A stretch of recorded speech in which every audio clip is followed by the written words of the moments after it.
Good morning, everyone. I hope this finds you well. Welcome to Solid Ground, where we talk the issues of the day, the wide array of issues from the social to the cultural, the political to the philosophical, here on a good and solid foundation. And as you also know, a good pun on these now all sold out coffee mugs, a good pun on a good cup of coffee to start the day. I am hoping I can see some of the messages coming in already. That you're all well and keeping safe. I'm very conscious, actually, particularly for those of you in the South Island, that there's some pretty dreadful weather hitting there at the moment. And if I'm reading the headlines correctly, there's even worse weather, particularly winds to come. So be careful and safe out there.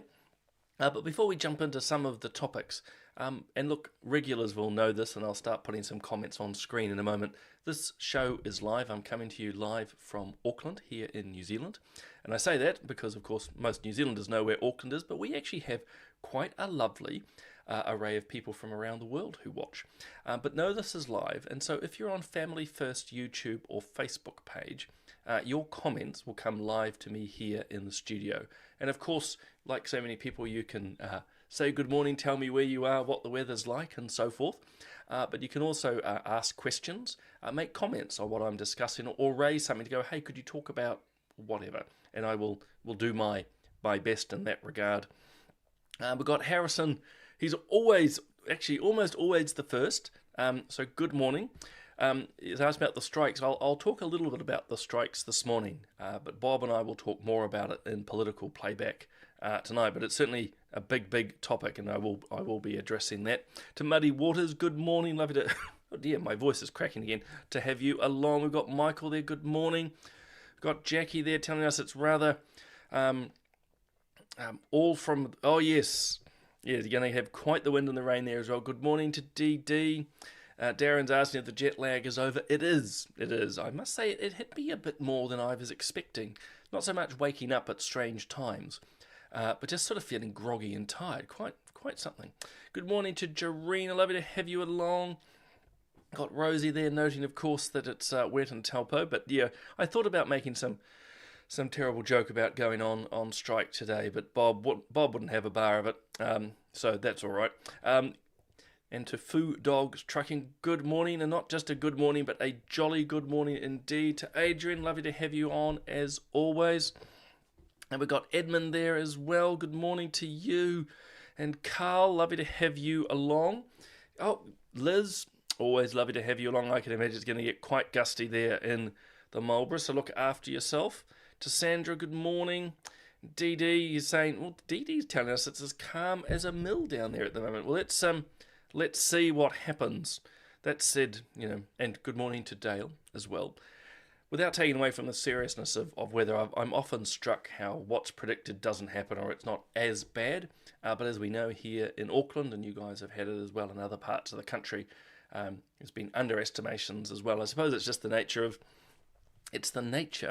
of weather forecast. But I thought would start with a video around this, because I don't know if you saw from Wellington 2 days ago, the woman who was blown into traffic.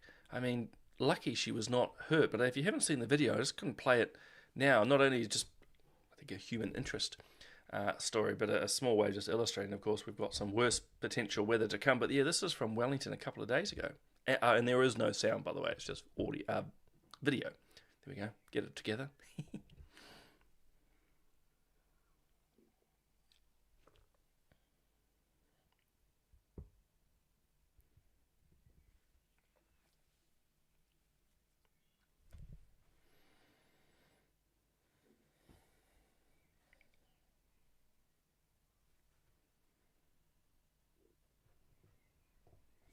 Yeah, so quite extraordinary. She's lucky, I have to say, to have not been hit. You could just imagine if one of those cars was speeding. But as most of you will know, there's nothing quite like walking around a corner and having not so much lived but worked in Wellington for 12 or so years. I can tell you, well, firstly, I've never been blown into traffic, but yeah, going around corners. And look, those of you who are physicists, engineers will probably be able to explain it better, but we all know that somehow at the corner, and she's been just caught caught by it and effectively dragged into the traffic. Like, gosh. So grateful that she was not hurt. But as we say, just thinking of everyone around the country at the moment. And also, we have this big mega strike on today that Harrison referenced. As I say, we'll be on political playback tonight, Bob and I, talking more around obviously the mega strike and everything else that's happening. There's no shortage. Labour's announcing sort of new policy. The Māori Party continues just to go from one strange reality to another. So we'll be talking more in depth. But look, the mega strike, it won't surprise you with my political background. I'm not a great fan often of the unions, and certainly not of this mega strike. I think it's all performative theatrics. In some ways, they're the same groups who talk to you or us saying, oh look, don't import culture wars, but they themselves are doing exactly that. They're importing the tactics from the likes of America, and like we had in recent days, the big No Kings protest, which was really just the same people who only a few days earlier were running around with their Palestinian flags. They're always just trying to find some big movement to undermine the centre-right. And I think it's very similar here in New Zealand. Now, that's not to take away from individuals within the various professions. So the mega strike includes doctors, it includes nurses, those in the public or the civil service. It includes, obviously, teachers. But they've all decided they're going to strike on the same day. And that's partly, in my mind, why I call it theatrical. We do have strikes. People are allowed to strike. It's perfectly legitimate and actually quite reasonable. But, for me personally, again, it probably betrays my centre-right background. When it's all done at the same time to maximise disruption, I view it as quite a giant middle finger to hard-working New Zealanders. And there's two aspects to that. One, of course, there's now lots of mums and dads today trying to sort out childcare for their children. There'll be people who have once again had their operations delayed. In fact, I can think of a couple of people off the top of my head.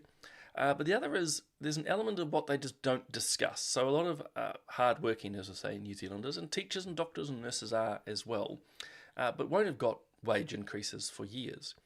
One of the things I'm particularly struck with, and you'll see it when the teachers strike and the nurses strike, very rarely do they tell you how much they are paid. And very rarely do they admit to you that pretty much they get pay raises every year. In fact, the sort of, quirkier side of me wonders whether we should just get rid of unions and write into the likes of teacher and nurses contracts that they'll just get, a 3% increase every year. But I don't know about yourselves, and I'd love to hear your comments, but that's something that always has struck me. And when in recent weeks, various government ministers like Simeon Brown have actually come out and said, well, look, this is what the average surgeon or the average nurse is paid, or Erica Stanford, unfortunately, erroneously put out some wrong information at the start, but when they did get it right, you realise just how much teachers are paid. And look, my wife's a teacher, there'll be teachers on here saying we want more, and that's, again, perfectly fine to say. But my overall reflection is it's quite remarkable how the unions don't like a particular, degree of transparency, is that the right word?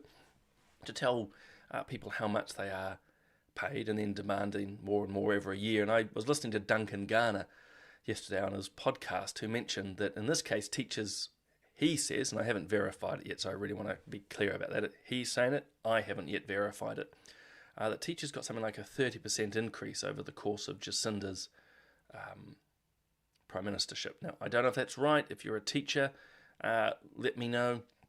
I don't know how he's come to that number, but I do know, having been in Parliament and politics, that just about every year the salaries in the civil service, teachers, nurses, does go up. And I don't know about a lot of you who are working in the private sector or the NGO sector, the charitable sector, that doesn't always happen.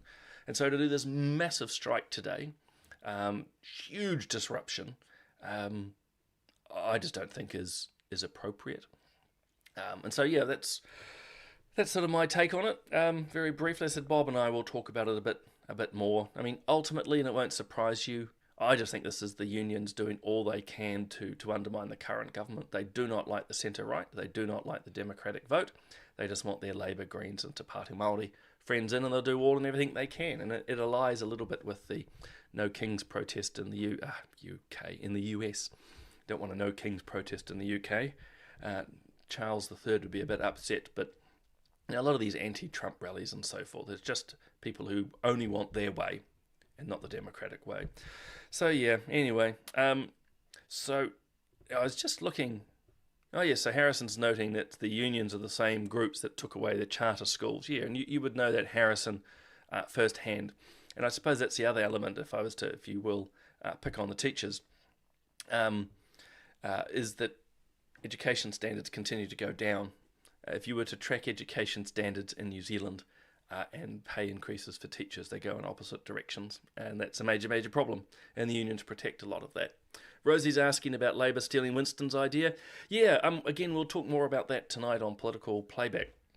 But parties steal their ideas. I actually don't think the idea is a good one anyway. But basically, guys, Labour's announced they're going to set up a special fund which takes the dividends, so if you will, the profits, to be really simplistic, from Crown entities and to put them into a special fund to facilitate the building of infrastructure and supporting other businesses. And for me personally, it doesn't matter if it's a Labour policy or New Zealand First policy. It doesn't make a lot of sense. The money's coming to the government anyway. You can, wrap it up in a bow and call it whatever you want. It also has the risk of becoming a slush fund. So I'm not so convinced. Yep. I'm not sure I can.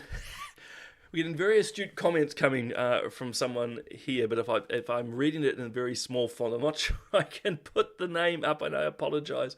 But they're right. A union exists to grow and sustain the union, not to help the workers.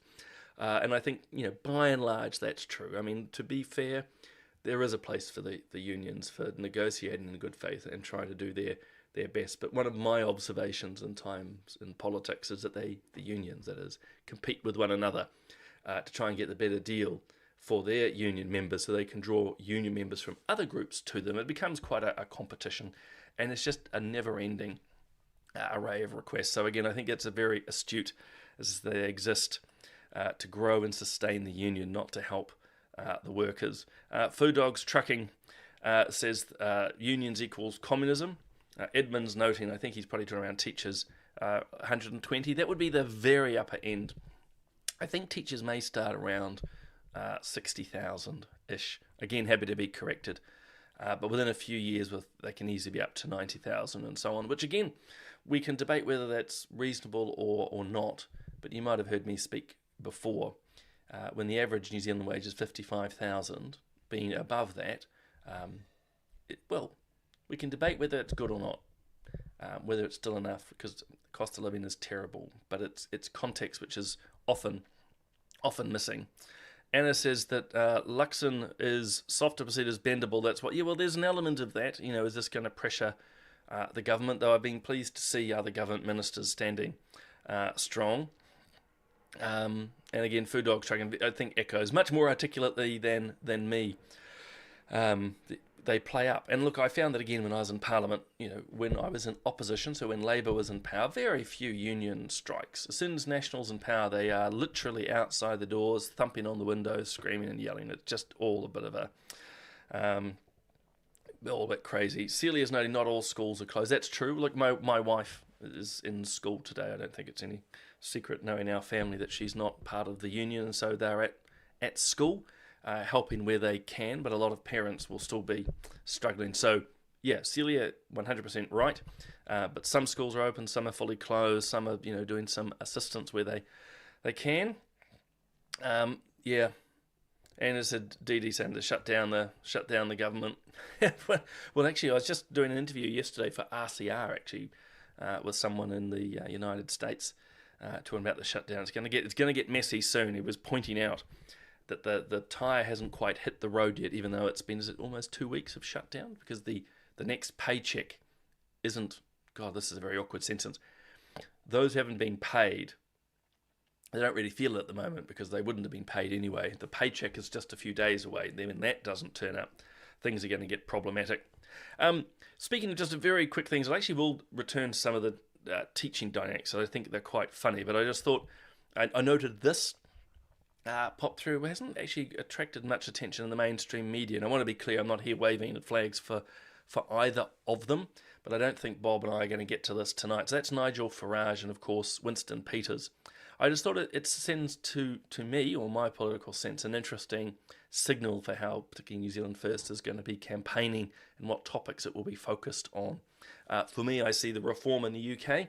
If you follow their engagement, and New Zealand First is quite similar, not the same, but quite similar. So I just thought it was interesting those two have met. I'm sure there would have been lots to discuss, but I would expect New Zealand First next year to be, well, reflecting what Reform's doing. And to be fair on Reform, if there was an election in the United Kingdom tomorrow, they would win hands down. I mentioned on Tuesday this amazing project called the Buttons Project. So within that sculpture is 20,000 buttons that particularly women, but women and men have sent in to Marina and Peter, both in the photo, to remember particularly children that were aborted. And now this little signal with a button to sort of express their grief and so on, a place to mourn. So this is in a cemetery as well. And so pretty powerful stuff. And so I've sat down with Marina and done a podcast where we talk about her own journey in this space and why she started the Buttons Project. It said there's 20,000 buttons in that memorial itself, done by prisoners. Actually, they carved the pole, or the po, if you'd like me to switch into Māori. So quite powerful, and there's 20,000 in that, but she's collected a lot more over time. So yeah, to check that out.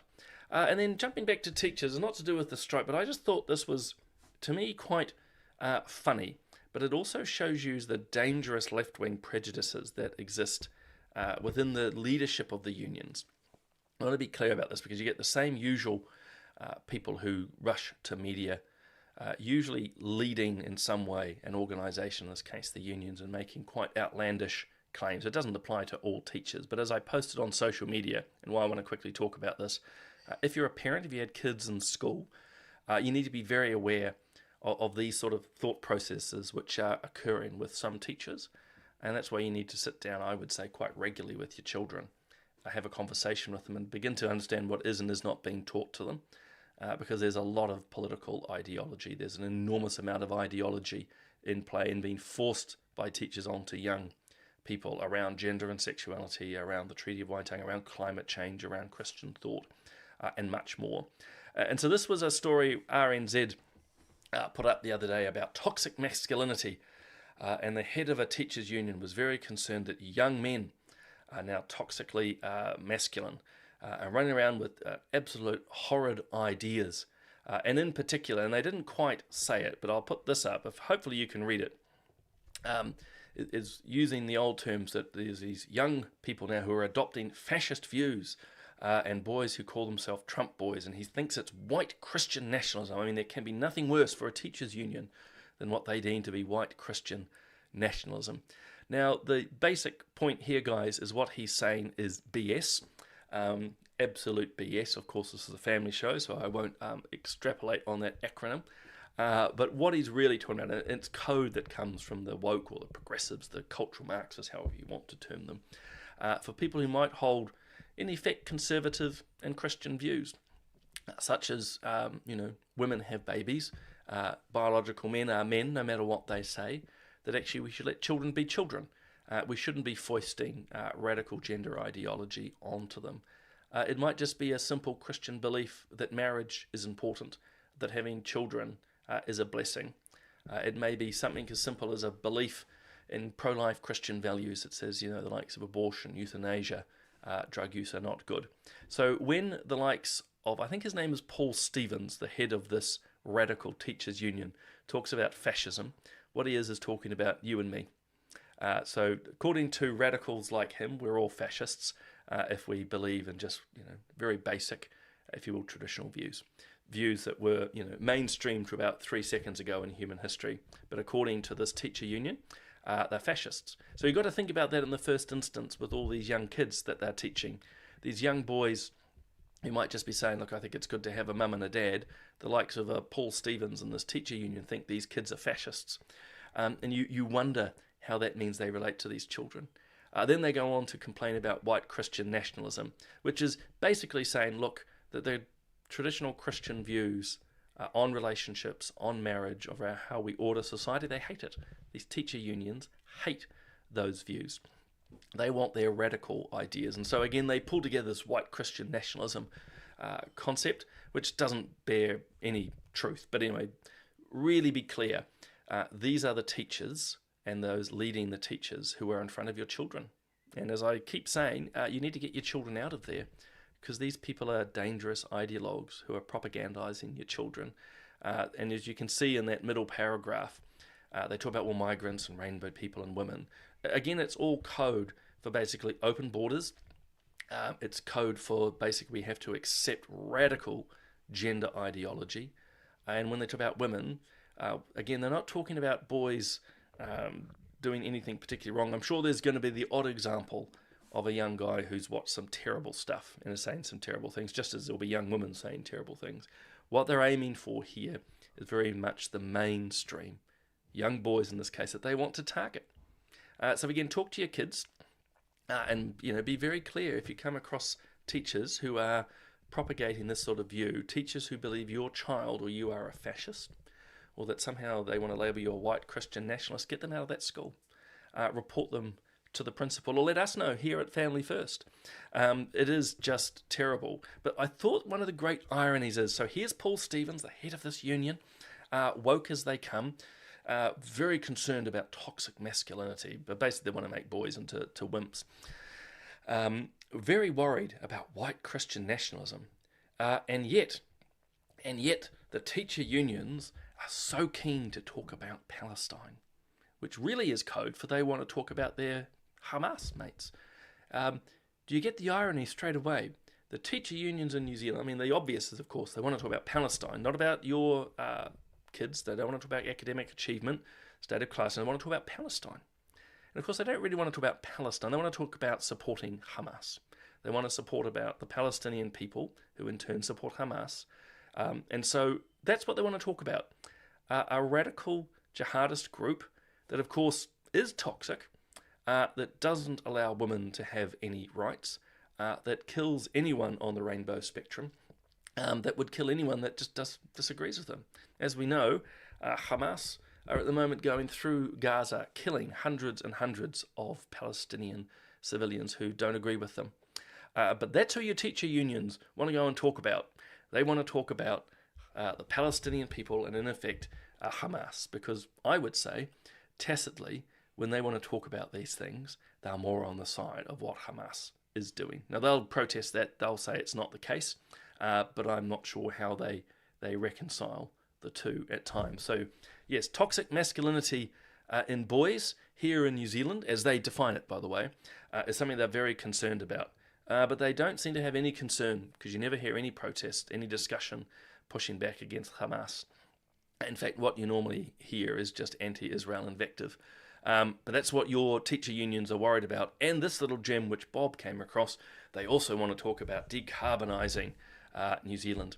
So these teachers really don't give a tinker's cuss about your kids. They don't give a tinker's cuss about good education. They are politically captured and they are dangerous. Now, that's not all teachers. I keep saying that. But the heads of these unions, a lot of these ones that speak into media, they are still in front of your children. So that's where I want to leave it today. And I think Dennis is nailing it. I've just seen all these comments flying by. And look, you guys are probably articulating it better than me. They're not leaders. They're pathetic, says Dennis, who are not interested in the success of kids. No, they're not. And again, if the teacher unions are wanting to run around talking about decarbonisation, Palestine, again, you can disagree with them, but I just think it's code for their implicit support of a lot of what Hamas does. And this sort of rubbish, you've got to be very, very aware of what, your kids are hearing and seeing. I mean, our kids are grown up now, but I can tell you right now, if I had kids, particularly in a state school, I'd be asking them what they're being taught by their teachers. And I get enough reports through Family First and other hats I wear of what is being put in front of kids, and a lot of times it's just completely and totally inappropriate, including just something as simple as political views. I have no doubt, guys, I have no doubt that many of the teachers protesting today will have been indoctrinating their kids over, as in the kids they teach, in recent days. And again, that's just totally inappropriate. Anyway, I can see tons and tons, as Rosie's saying, what does Palestine have to do with teaching kids? Absolutely nothing. I mean, they'll argue it's a matter of justice. Okay, well, fine. Why don't they go and talk about what's happening in Nigeria and Kenya at the moment, or Myanmar? Would they talk about the Christian leaders being arrested in China? Of course not. They're only going to talk about, radical jihadist groups in the Middle East, which of course would kill them in a heartbeat. This is the irony of it all. But anyway, it blows my mind. I better leave it there. As I say, political playback tonight, a whole array of topics. So from 5 o'clock, Bob and I will be here live. As I say, we've got the podcast is up with Marina. It's well worth a listen. And if you want to switch across to RCR, I've sat down with the head of the Free Speech Union and talked around the latest Broadcasting Standards Authority overreach. In fact, I was going to talk about this this morning, but I got distracted. Of course, you can always jump onto Substack as well. Bob and I are prolifically writing and sharing there, and Bob's one as well. You just go onto substack.com and you'll find us there either by name, or look up McBlog, or look up On Point.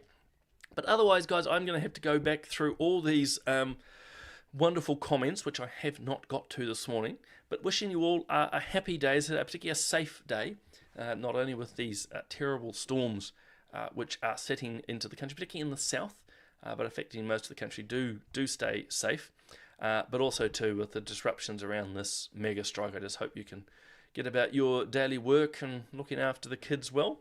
Anyway, I will see many of you tonight. Otherwise, I'll see you again next Tuesday.